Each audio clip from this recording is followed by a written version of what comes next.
Hello hello మావయ్య, నేను రామాని. మా ఇంట్లో ఫోన్ ఎవరు ఎత్తట్లేదు. అమ్మ అక్కడికి ఏమైనా వచ్చిందా? లేదురా, ఆ అమ్మ పోలీస్ స్టేషన్ కి నాన్నం చూడటానికి వెళ్ళింది. పోలీస్ స్టేషనా? ఏమైంది? అబ్బా, నువ్వు కంగారు పడాల్సిన అవసరం ఏమీ లేదురా. నువ్వు పోయిన తర్వాత చిన్న గొడవ జరిగింది. ఆ విషయంలో నాన్న అరెస్ట్ చేసి పోలీస్ స్టేషన్ తీసుకెళ్ళారు. నేను రేపు పొద్దున్నే బేరిప్పించి వెంట పెట్టుకుని తీసుకొస్తా కదా. మావయ్య, మా నాన్న ఇంటికి వచ్చేస్తారుగా? రే, మీ నాన్న ఏదన్నా తప్పు చేస్తే కదరా రాకుండా ఉండటానికి. నేనున్నా కదా, నా మాట నమ్ము. సరే మావయ్య.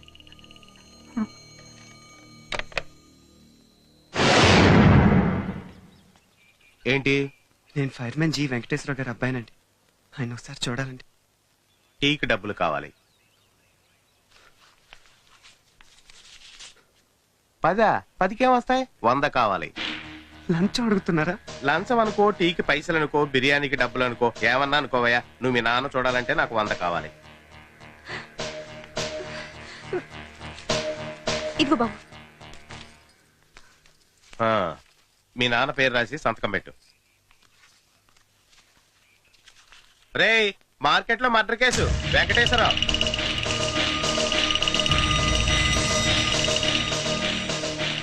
వెళ్ళండి.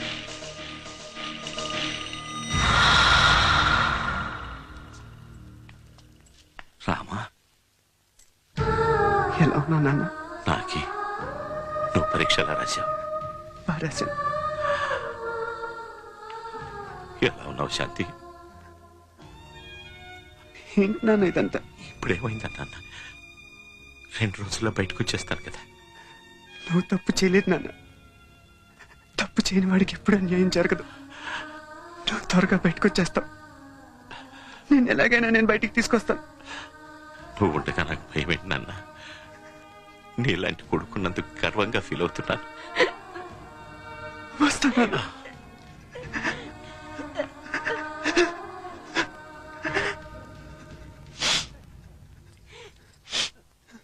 మీ నాన్నకి ఈ సోడా ఇచ్చిరా.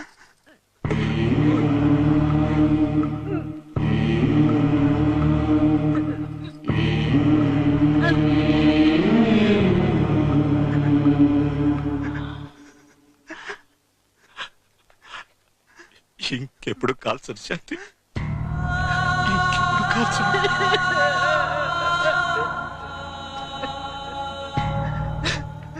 రామా, వాళ్ళకి మీ నాన్నకు ఏ సంబంధం లేదని నీకు నాకు తెలుసు. కానీ కోర్టుకు తెలియదు. మనం కోర్టును నమ్మించాలంటే సాక్ష్యం కావాలి. నువ్వు ఆ పని చేయి. మార్కెట్కి వెళ్ళి జరిగింది జరిగినట్టుగా చెప్పగలిగే ఒక్క సాక్ష్యం చూడు. మీ నాన్న వెంటనే నేను విడిపిస్తాను. కానీ ఒక్కడు మాత్రం గుర్తుపెట్టుకో, అక్కడ చనిపోయింది బొడ్డు అని ఆ దేవుడికి చాలా కావలసిన వాడు. నాకు తెలిసినంత వరకు ఆ దేవుడు మీ నాన్నను అంత ఈజీగా వదలడు. వాడికి ఎదురు నిలబడి సాక్ష్యం చెప్పేవాడు దొరకటం కూడా చాలా కష్టం. అయినా ట్రై చేయి.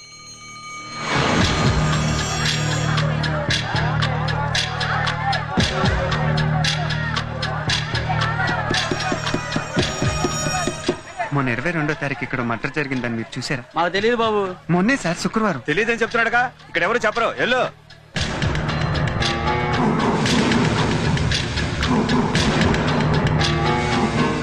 బాబు, పోయిన శుక్రవారం ఈ మార్కెట్ లో మర్డర్ జరిగింది, చూసారా? పోయిన శుక్రవారం జరిగిన మర్డర్. ఎందుకయ్యా నోరు మూసుకుని పని చూసుకో. అడగదు బాబు, ఇక్కడ ఎవరు చెప్పరు. అది మా మానాన్ని మమ్మల్ని బతకనింటయ్యా. ఎందుకు ఇలా అర్థం చేసుకోరేంటి? తమ్మి ఇట్లా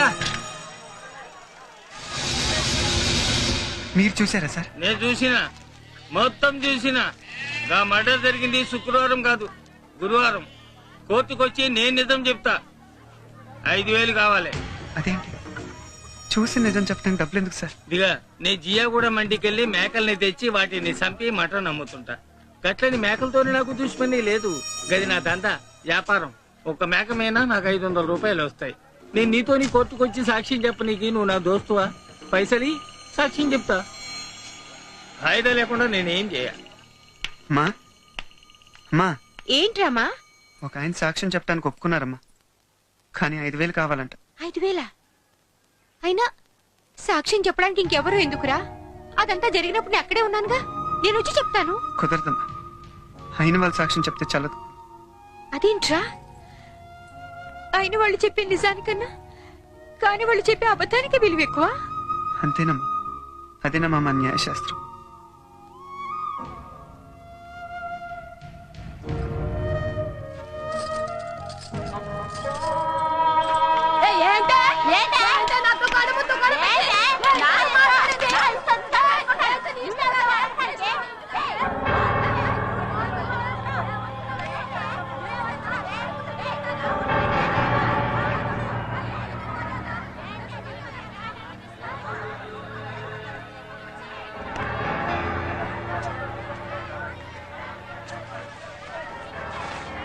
ఇదిగోండి 5,000. రేపు పొద్దున్న 9ంటికి నాంపల్లి కొట్టుకొచ్చి నిజం చెప్పండి. వస్తా. ఇంకో విషయం సాహెబ్ గారు, ఇప్పుడు మీరు నమాజ్ చదివారే అది అల్లా కోసం. అల్లా అంటే నిజం. ఆ నిజాన్ని మీరు నాకు 5,000కి అమ్మేశారు. అంటే మీ దగ్గర అలా లేడు. ఇక మీద నమాజ్ చేయటం మానేయండి.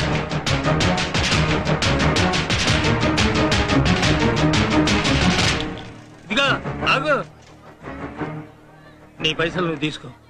నిన్ను కన్నా అమ్మా గొప్పది. నే కొట్టుకొచ్చే నిజం చెప్తా. నీ కోసం కాదు, మీ నాయన కోసం కాదు, అల్లా కోసం. ఏడుంటే నన్ను చంపేస్తారు. నన్ను ఎక్కడికైనా తీసుకుపో.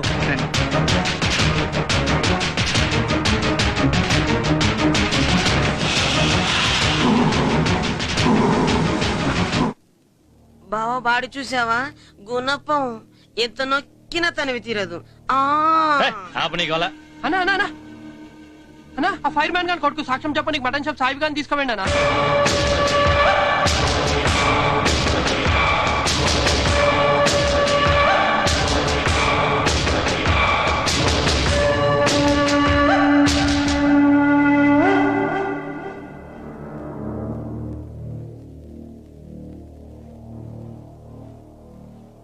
రే మళ్ళీ ఏంటి ఏడుస్తున్నావు?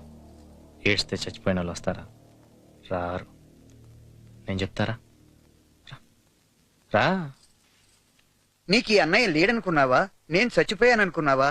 అది కాదన్నయ్య గారు. లేకపోతే ఏమిటమ్మా ఇంత గొడవ జరిగితే నాతో ఒక్క మాట అయినా చెప్పావా?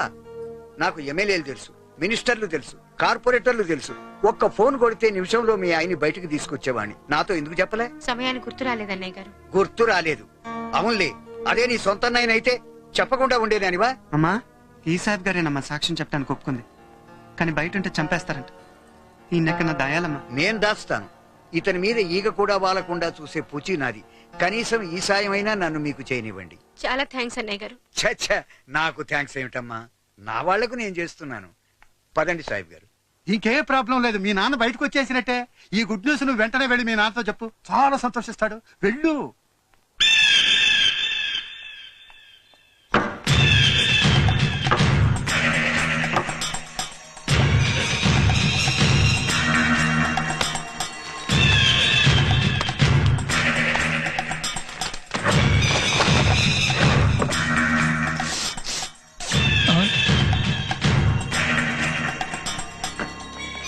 బయటికి వెళ్ళండి. ఇదిగో మీరు కూడా, మీరు త్వరగా, నువ్వు కూడా త్వరగా కాల్ చేయండి.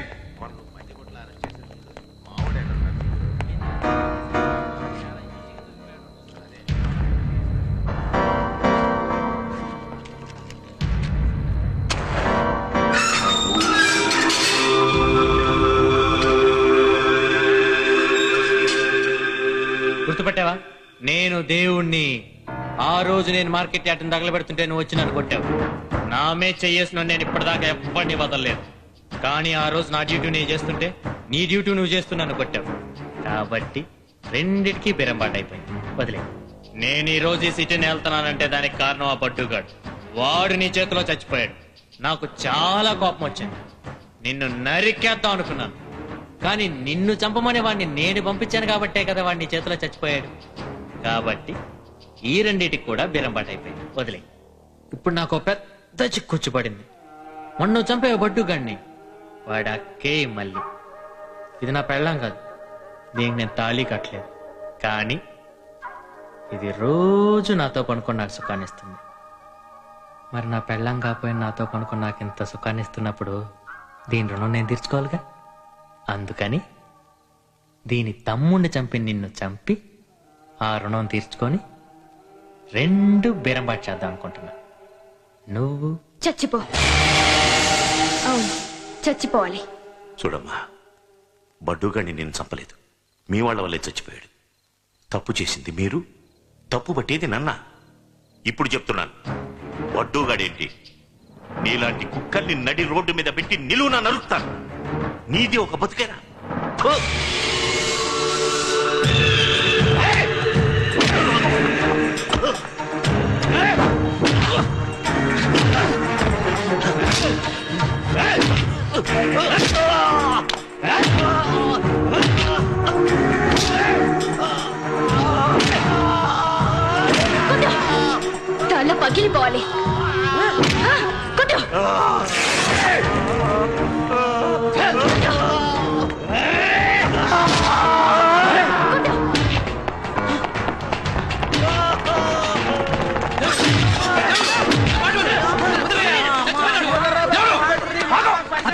నా ఉద్యోగాలు పోతే నా మాట మీద చూడు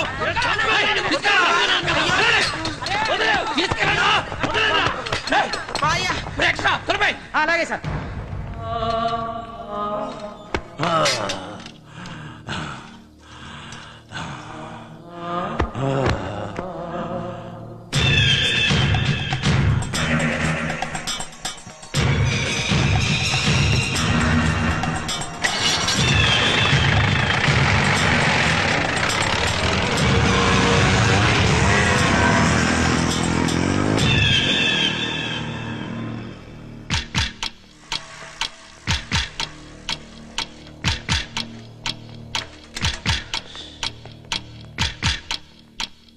సార్ ఫైర్మెన్ వెంకటేశ్వరరావు గారిని కలవాలి.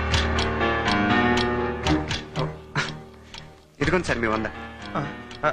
సార్ ఫైర్మెన్ వెంకటేశ్వరరావు కావాలంట. పిట్రా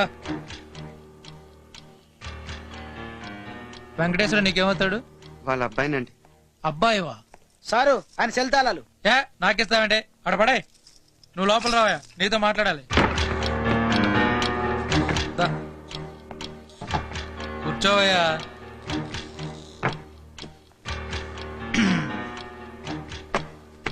మీ నాన్న నిర్దోషి, ఏ తప్పు చేయలే. ఇప్పుడు నేను తలుచుకుంటే ఇప్పుడే వదిలేయగలను. ఓ పని చేయి, మీ ఇంటికి వెళ్ళి ఓ 50,000 పట్టరా. ఇప్పుడు 8 అయింది కదా, 8:15 కల్లా మీ నాన్న వదిలేస్తా. వెళ్ళి. సార్ మీకు డబ్బులు ఇస్తే మా నాన్న చెయ్యిని తప్పు ఒప్పుకున్నట్టు అవుతుంది కదా సార్. ఎందుకయ్యా కన్న తండ్రి దగ్గర పేనాస్తానం చూపిస్తున్నావు? నేను ముందే చెప్తున్నాను, అర్థం చేసుకో. అర్థం అవుతుంది సార్, మీరు లంచం అవుతుందని అర్థం అవుతుంది. కానీ మా నాన్న ఏ నేరం చేయలేదు సార్. మీ నాన్న నేరం చేశాడా చేయలేదా అన్నది కాదు, నాకు డబ్బులు కావాలి అంతే. న్యాయం మా వైపు ఉంది సార్. మా నాన్న తప్పకుండా ఇంటికి వచ్చేస్తారు. ఈ కాకి డ్రెస్ తలుచుకుంటే రాడు. వస్తాడు సార్, మాకు మంచి సాక్ష్యం దొరికింది. రేపు పొద్దున కోర్టులో మా నాన్న తప్పకుండా వదిలిపెడతారు. బయటకు వచ్చిన 5 నిమిషాల్లో వేరే కేసు బుక్ చేసి మళ్ళీ లోపల పడేస్తా. ఏం చేస్తావు? మాతో పెట్టుకోకు, వెళ్ళి డబ్బులు పెట్టరా.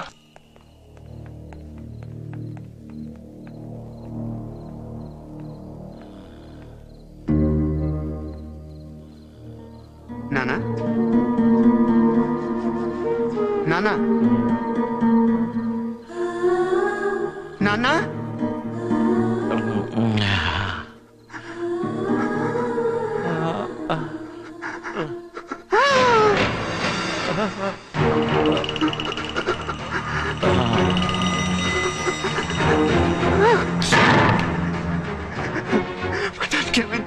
ఇందాక మీ నాన్నతో పాటు మిగతా ఖైదీలకు అన్నం పెట్టామే. మీ నాన్న తన అన్నం తినేసి పక్కోడు ప్లేట్ లాక్కోవడం ట్రై చేశాడు. ఇద్దరు కొట్టుకున్నారు. ఎంత బతుకు అన్నం కోసం కొట్టుకోవడం ఏంటయ్యా, కుక్కల్లాగా? అబద్ధం అబద్ధం, మీరు అబద్ధం అంటున్నారు.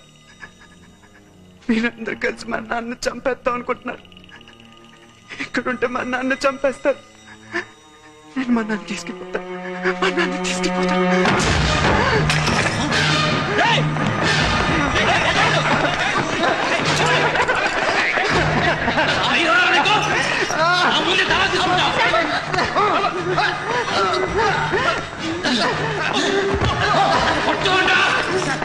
సార్ వదిలేండి, సార్ వదిలేండి.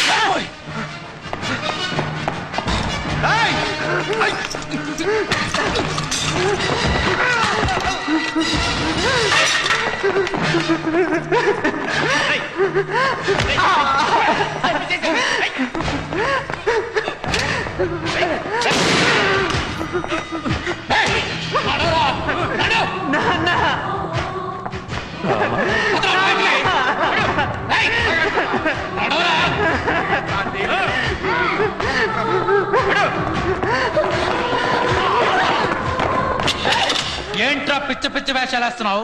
ఇది మీ కాలేజ్ అనుకున్నావు, ప్లే గ్రౌండ్ అనుకుంటున్నావా? స్టూడెంట్ లో ఉండు. ఎక్స్ట్రా వేసామంటే రాడికల్ కింద కాల్చి పారేస్తా. ఇప్పుడు చెప్తాను విను, మీ నాన్న బయటికి రాడు, ఇక్కడే చంపేస్తా. ఏం చేస్తావురా? ఏం చేస్తావు? ఇప్పుడు కమిషనర్ గారితో చెప్తా. కమిషనర్ తో చెప్తావా? చెప్తే ఏమవుద్ది? ఏ అడవికి ట్రాన్స్ఫర్ చేస్తాడు, మహా అయితే 6 నెలలు సస్పెండ్ చేస్తాడు. అంతకంటే ఏం చేయలేడు. ఓ పని చేయి, కమిషనర్ తో చెప్తావు కదా, ఆ పక్కన వాళ్ళ అమ్మ కూడా ఉంటది, ఆవిడకి కూడా చెప్పు. ఇక్కడే ఇంకా ఏంట్రా చూపు హ? మీ కుర్రాళ్ళు ఉన్నారు చూసావు, ఉడుకు రక్తం, ఏవైనా చేసేయగలం అనుకుంటారు కానీ ఏం చేయలేరు. ఏమైనా చేద్దాం అనుకుంటే ఇదిగో ఇప్పుడు జరిగింది చూడు, ఇలాగే జరుగుద్ది. ఇప్పుడు మా టైం నడుస్తుంది, మాకు కావాల్సిందే జరుగుద్ది. అవును, ఇప్పుడు నీ టైం నడుస్తుంది, నడిపి. మా టైం వస్తుంది చూడు, అప్పుడు స్టూడెంట్లు కుర్రాళ్ళు చేతగానోళ్ళని ఉండదు. అప్పుడు మా చేతులు ఎలా ఉండవు, పిడికిలు బిగిసింది. ఒక్కసారి పిడికిలు బిగిసిందంటే మొత్తం తేడా వచ్చేస్తుంది. పోరా, నీలాంటి వేల మంది చూశాను. నువ్వు 1000 మందిని చూసుండొచ్చు, కానీ 1000 మందిలో ఒక్కడు పుట్టాడు. ఆ ఒక్కడు 1000 మందితో సమానం అవుతాడు. వాడితో వస్తుంది నీకు ప్రాబ్లం. పోరా పో. పోతా, కానీ మళ్ళీ వస్తాను, తప్పకుండా వస్తాను. మా అమ్మ మీద ఒట్టేసి చెప్తున్నాను, నీకోసం వస్తాను. సార్ ఒక్క నిమిషం, మీ పెన్ను పెన్సిల్.